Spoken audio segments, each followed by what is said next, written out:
जय गुरु जी। मेरा सारी संगत को हाथ जोड़ के नमस्कार है।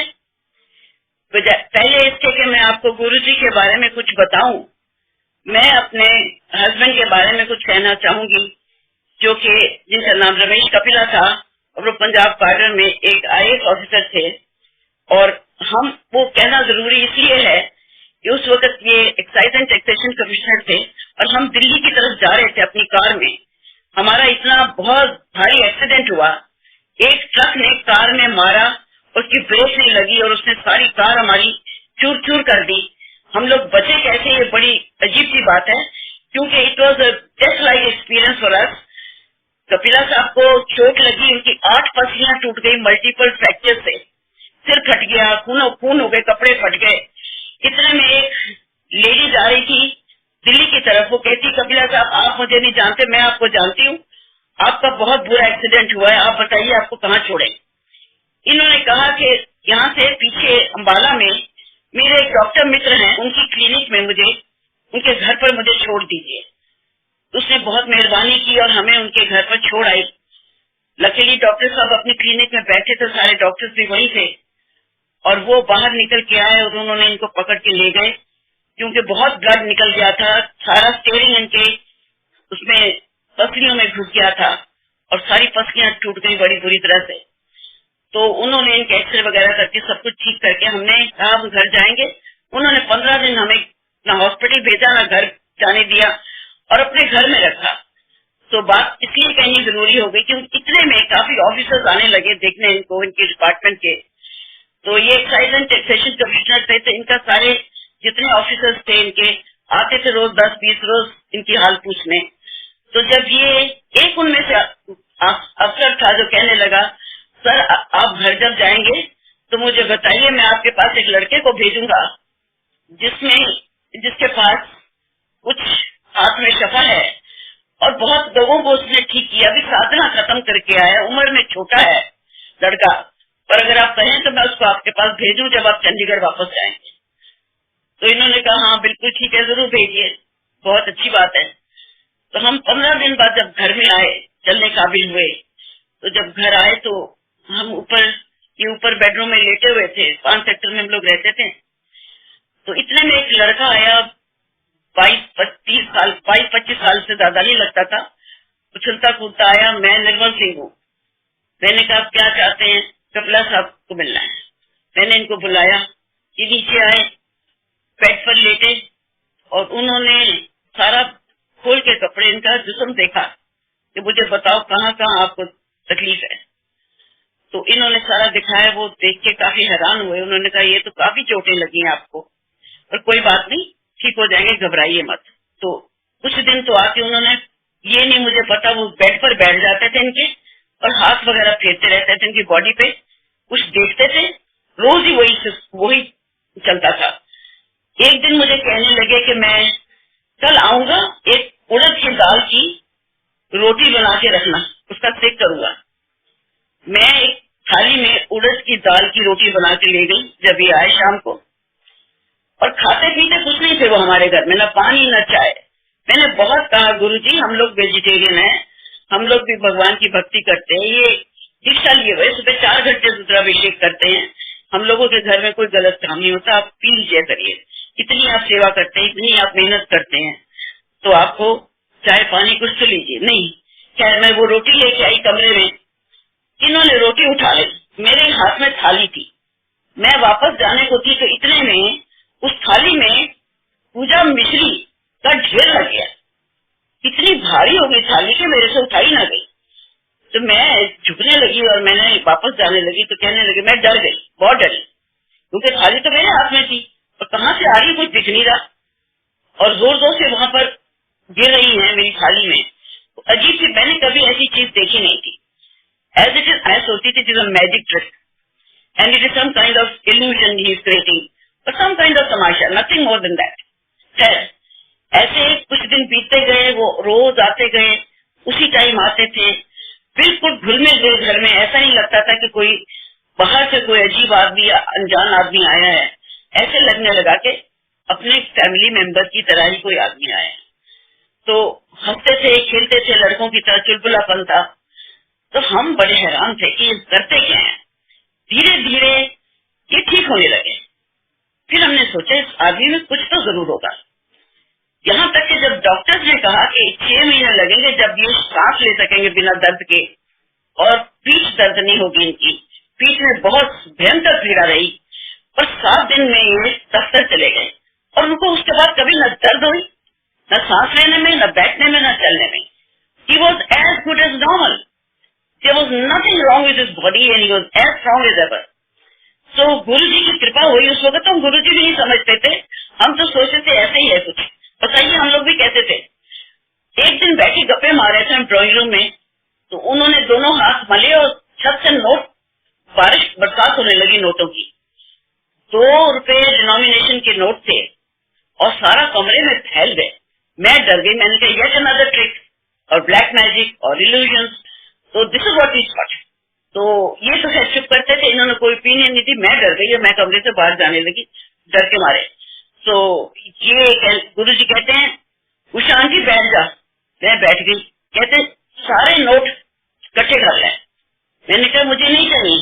कहते नहीं सारे नोट इकट्ठे कर ले। देखिए मैंने इकट्ठे करके उनको देने लगी। वो कहते नहीं मुझे ना दे, अपने खजाने में रख ले, तेरा खजाना कभी खाली नहीं होगा। मैंने तभी ख्याल नहीं किया। मैंने कहा चलो एक स्ट्रेंजर है उसने कह दिया, चलो मैं कर लेती हूँ, उसमें भी क्या बुरी बात है। तो मैंने वो नोट अपने डिब्बे में आके अपने अलमारी में रख दी, लॉकर में। तो कुछ दिन इस तरह बीते गए। मैं उनको सी ऑफ करने जाती थी, कोर्ट में खड़े होके जाने लगे तो मेरे को कहते हाथ कर। मैंने हाथ खोले उनके सामने, उन्होंने गरम गरम हलवा, कड़ा प्रसाद मेरे हाथों में रख दिया, इतना सारा और इतना गरम, घी से लथपथ। मैं बड़ी हैरान। वो सचमुच में मैं डर गई और मैंने ये क्या कर रहे। मैं घबरा कैसे बोला। कहने लगे प्रसाद है खा ले। मैं अंदर आई, मैंने सबको थोड़ा थोड़ा कहते सबको दे दे, थोड़ा थोड़ा खा ले। खैर उसके बाद फिर मैं सोचा कि ये मुझे मेरे समझ से बाहर की जो चीजें हुई थी मैंने कभी न देखी, न सुनी, न कभी ऐसा ख्याल ही किया। फिर एक दिन आए गपशप के लिए, कोई ट्रीटमेंट के लिए नहीं, क्योंकि ठीक तो ये हो गया था हफ्ते भर में। It was a magic, it was a miracle. Still हम पर ये चीज डॉन नहीं करी कि आदमी बड़ा करने वाला है, ये आम आदमी ही नहीं है। तब भी हमको ये नहीं सूझा। देखिए ये किस्मत की बात होती है कि परमात्मा के दर्शन और उसका रूप जब आपको पता लगता है, उसकी मर्जी से ही पता लगता है, आपकी मर्जी से नहीं कुछ होता। तो एक दिन आए थे, साड़ी लेके आए ब्लू कलर की जॉर्जेट की साड़ी। तो कहने लगे उषा जी ये ले। मैंने कहा मैं नहीं पहनती ऐसी साड़ियां, मैंने ऐसी गलत कर पहनती तो हूँ उस तरह की साड़ियां। तो कहने लगे अच्छा ठीक है फिर ये पड़ी है, मैं तो पहनूंगा नहीं, ये रख ले। और मैंने वो रख ली। पहले तो मैंने सोचा मैं किसी को दे दूं, फिर मैंने कहा मैं क्यों दे दूं, मैं क्यों ना पहनूं, अगर जब इन्होंने लाए हैं, इसमें साड़ी में तो कुछ नहीं है। तो बस इसके बाद ये ठीक हो गए। गुरु जी अपने घर, हम अपने घर। कभी उनका पता नहीं किया, उनका ठिकाना नहीं पूछा, उनका थैंक्स नहीं किया। वो कौन थे, कहाँ से आए थे, क्या थे, कुछ नहीं मतलब। और उसके बाद हमारा संपर्क छूट गया। 1983 में मेरे हस्बैंड की ट्रांसफर हो गई टू गवर्नमेंट ऑफ इंडिया, तो he became secretary to government of India. तो हम यहाँ दिल्ली आ गए। तो इंडिया गेट के पास कोठी में थे। तो 1984 में वो आए, अपने आप आए, कहीं से ढूंढ के, पता तो लग ही जाता था पंजाब अफसर है पंजाब का, कहीं से भी पंजाब भवन से पता लग सकता था। वो तो कोई अजीब बात नहीं थी। पर वो गुरुजी आए, कार बार गाड़ी खड़ी थी और उसी तरह कूदते फांदते हमारे घर में आके खड़े हुए। और मैं डर गई। मैंने कहा बाबा अगर साफ घर नहीं है और ये अगर कुछ और मेरेकल कर देंगे, मेरा तो हार्ट ही फेल हो जाएगा। मैं तो कभी ये चीज देखी नहीं थी, और अगर अभी इन्होंने बरसात कर दिया, कोई मेरेकल कर दिया तो डर जाऊंगी। मैंने तो उनको ये भी नहीं कहा कि आप बैठिए। गुरु जी तो उनका नाम ही नहीं था, मैं उनका नाम था निर्मल सिंह। मैंने ये भी नहीं कहा कि आप बैठिए। तो वो कहने लगे साहब कितने, मैं क्या साहब दफ्तर। तो बेटा घर में था, तो मुझे कहते हैं अच्छा ठीक है फिर मैं भी चल रहा हूँ, हाथ कर। उन्होंने फिर मैं अपने डाइनिंग रूम में खड़ी थी, रास्ता बाहर के साथ था, वहाँ मैंने हाथ किए, उसी तरह ही उन्होंने गरम गरम कड़ा प्रसाद मेरे हाथ में रख दिया और कहा कि ये खा ले, बड़ा स्वाद।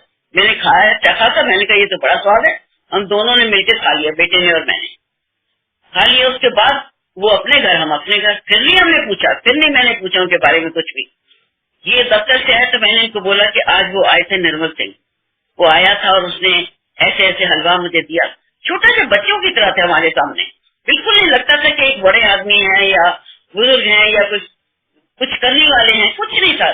चुलबुले से थे, बातें भी हंसते हंसते करते रहते थे, तो हमें बच्चों की तरह ही लगे, सच्ची बात है।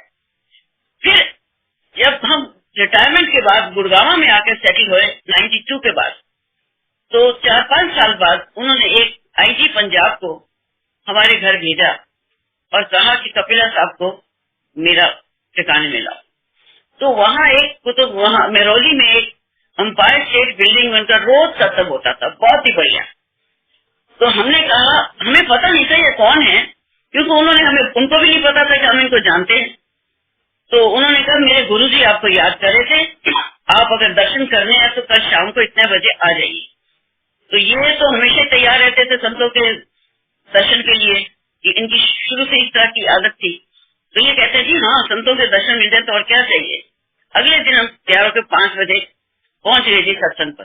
देखा तो वो बैठे वहां बड़े सिंहासन पे सजे हुए, अजीब कपड़े पहन के, बड़े हेवी कपड़े।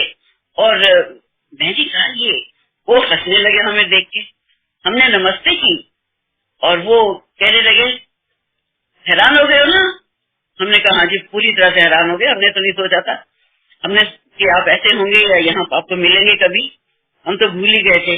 तो खैर वहाँ हम रोज सत्संग पर जाते थे, उनके दर्शन करते थे, और वो उन्होंने हमें बड़ा प्रेम जताया। और उन्होंने मुझे एक बात कही, ये बीमार हो गए थे बाय द टाइम, इनका हीमोग्लोबिन नहीं बनता था और there is no treatment for it, so doctors had given up. But anyway he was taking transfusion for 4 years and he was able to walk around. तो सत्संग पे जाते थे, मुझे गुरु जी ने ऑफ हिज ओन टॉक, मैंने नहीं पूछा उनसे, ना इन्होंने पूछा, हमने कभी अपनी जरूरत की बात उनके आगे करी ही नहीं। उन्होंने कहा कि जो जिंदगी दी है, ये लाइफ दी है, ये मैंने ही दी है, इनके लाइफ खत्म है, लाइफ इनको मैंने ही दी है। तो आप रोज आया करिए, सत्संग में बैठा करिए, खाया करिए लंगर में। तो हम रोज जाने लगे, महीना 2 महीना 3 महीने, काफी महीने हो गए। हम रात को 2-2 3-3 बजे तक बैठे रहते थे। आप हैरान होंगे, ना हमें घर की कोई ख्याल आता था, ना लगता था कि हमारे घर हमें जाना चाहिए, लेट हो गए हैं, रात हो गई है, 3 बज गए हैं, 2 बज गए हैं, नहीं, एक बार भी मन में ऐसा नहीं आता। वहाँ इतना मन लगता था। और गुरु जी की कंपनी में बैठना, उनके प्रेजेंस में बैठना, धीरे धीरे हमें उनमें एक डिविनिटी सी लगने लगी।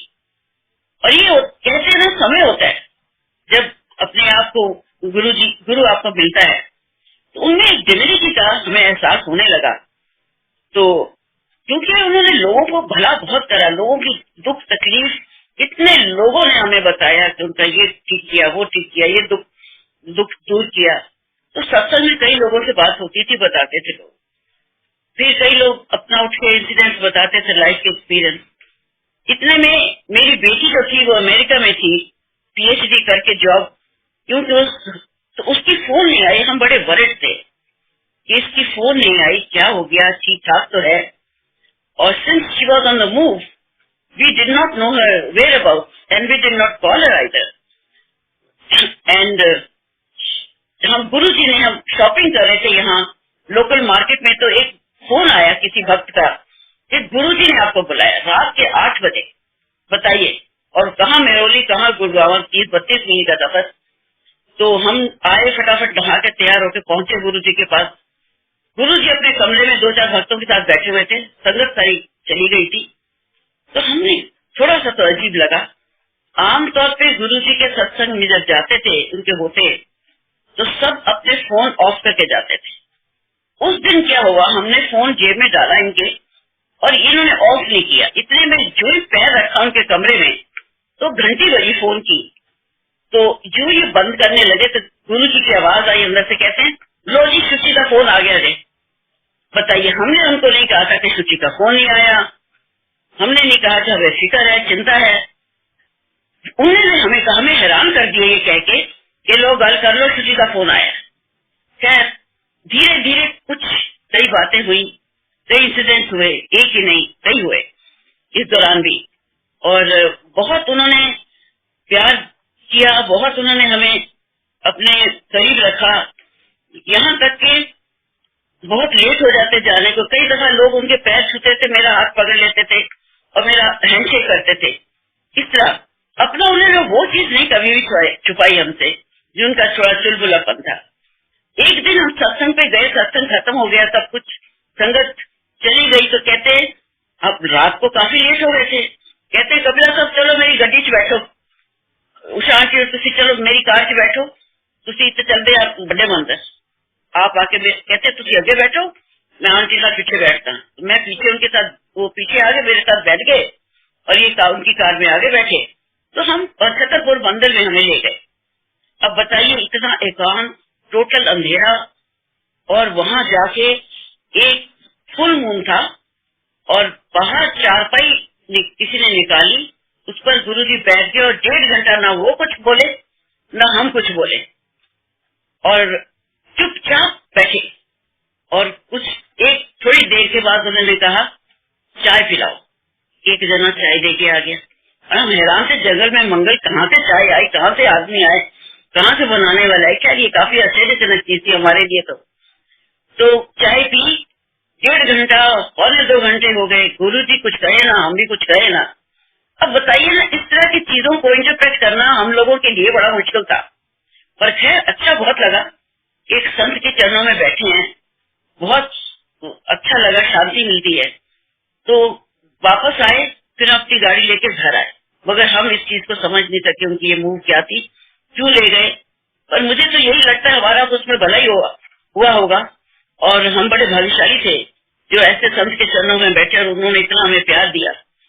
मैं कई दफा, मेरी हिप जॉइंट थोड़ा प्रॉब्लम था, तो मैं जमीन पे बैठ नहीं सकती थी, तो संगत में बैठती थी। तो मैंने कहा बैठना तो मुझे संगत में, मैं नहीं बैठना चाहती कुर्सी पर, तो मैं टांग पसार के और पीछे एक पिलो रख के बैठती थी दीवार के साथ। तो वो एक दिन आए, काफी लेट हो गई, संगत खत्म हो गई, सबकी छुट्टी हो गई, तो आगे एक तकिया लेके मेरे साथ आके बैठ गए और 5-7 जने रहे होंगे उसमें संगत में। तो उनको कहते हैं उषांजलि दूध ले आओ, 10-20 ग्लास दूध के आ गए। फिर उन्होंने कहा हलवा बनाओ, फिर हलवा भी आ गया, प्रसाद भी आ गया। तो मेरे को जो कटोरी मिली, मैं अपनी कटोरी में पकड़ के बैठी थी। मैंने कहा जब गुरुजी खाएंगे तो हम भी खाएंगे। तो गुरुजी ने भी कटोरी ले ली और अपनी कटोरी में से वो मेरी कटोरी में डालेंगे। अब इसको क्या कहें, सिवाय इसके तो उनका एक प्रेम था और उनका एक लगाव था, या उनका एक कृपा थी हम पर बहुत ज्यादा। और एक दिन दो लेडीज थी, यंग लेडीज, हम सत्संग में बैठे थे दूर करके, मैं और मेरे हस्बैंड। तो इतने में 2 लेडीज आई और आके भागती भाग कहती अंकल अंकल हम आपको एक बात बताते हैं। हम जानते नहीं थे उनको, लेडीज को कौन थी, गुरुजी की तरफ से आई थी। और कहती है गुरुजी कहते हैं वो देखो जो आदमी दूर बैठा ना, उससे सीखो जीना, जिंदगी कैसे जीनी चाहिए, उससे सीखो जिंदगी कैसे जीनी चाहिए। एक बहुत ईमानदार, सच्चा और भक्ति वाला आदमी है। और खैर ऐसी कई चीजें हुई, कई घटनाएं हुई, हमें बहुत अच्छा लगने लगा। हम उनके पास जाने लगे और हमें घर की याद और सबूत भूल जाती थी। घर में मैं और यही थे, बच्चे तो हमारे बाहर ही थे, पर ऐसे लगा था हमारा घर वही है, यहाँ क्या करने आते हैं। सो ऐसे करते करते कई दिन बीत गए। कुछ दिन बाद पता लगा गुरुजी ने समाधि ले ली है। हम बहुत उदास और बहुत दुखी हो गए और सोचने लगे कि ऐसा कैसे, क्यों हुआ। तो बस यही सोचते हैं कि इन लोगों का जब काम खत्म हो जाता है तो ये चले जाते हैं, ये किसी पर्पस धरती पर आते हैं हम लोगों को का उद्धार करने के लिए, हम लोगों पर कृपा करने के लिए, हमारे दुख करने के लिए, हमें रास्ता दिखाने के लिए। ये सारे काम इसलिए आते हैं। जब उनका काम मिशन खत्म हो जाता है उनके हिसाब से, तो वो चले जाते हैं। अगर मुझे अच्छा लगता है जब गुरुजी के मंदिर में उनकी जन्मदिन वगैरह मनाया जाता है और सत्संग भी कभी कभी होता है। पर मैं इतना जरूर कहूंगी कि गुरुजी ने कोई बाधाएं नहीं रखी थी अपने सत्संग में, कुछ कपड़े पहन के जाओ, कैसे कपड़े पहन के जाओ, पैंट पहन रहे हो, सलवार कमीज पहन रहे हो, सिर ढक रहे हो, नहीं ढक रहे हो, ये जो कुरीतियां होती हैं हमारे धर्मों की, जो जिससे उन्होंने बहुतों को आजाद कर दिया। असली चीज उन्होंने कहा कि नाम जपा करो, अच्छे काम किया करो, अच्छे रास्ते पे चला करो, और फ्रीडम उन्होंने धर्म को बहुत उन्होंने फ्री बना दिया सबके लिए और आसान बना दिया। नाम जपना वही बातें उन्होंने करी जो आप गुरु नानक देव जी करते थे या जितने भी संतों ने कहा वही बात वो कहते थे। मगर सत्संग तो हम लोग करते हैं, मगर अच्छा तो ये होगा कि जो वो कहते थे वो भी हम करें और उनके बताए हुए रास्ते पे चलें, तभी ये सारी चीजों का और सत्संग का कोई फायदा है। और बहुत कृपा रही उनकी और मेरी बच्चों पे, मुझ पे, मेरे पति पे, और सचमुच में 3 साल बाद मेरे पति गुजर गए, बड़े आराम से, बड़ी शांति से, बड़ा पीसफुली, चलते फिरते, खाते पीते, कोई ऐसा नहीं हुआ उनको सफरिंग। और ये गुरु जी की बड़ी भारी कृपा थी हम पर और हमारे परिवार पर। जय गुरु जी।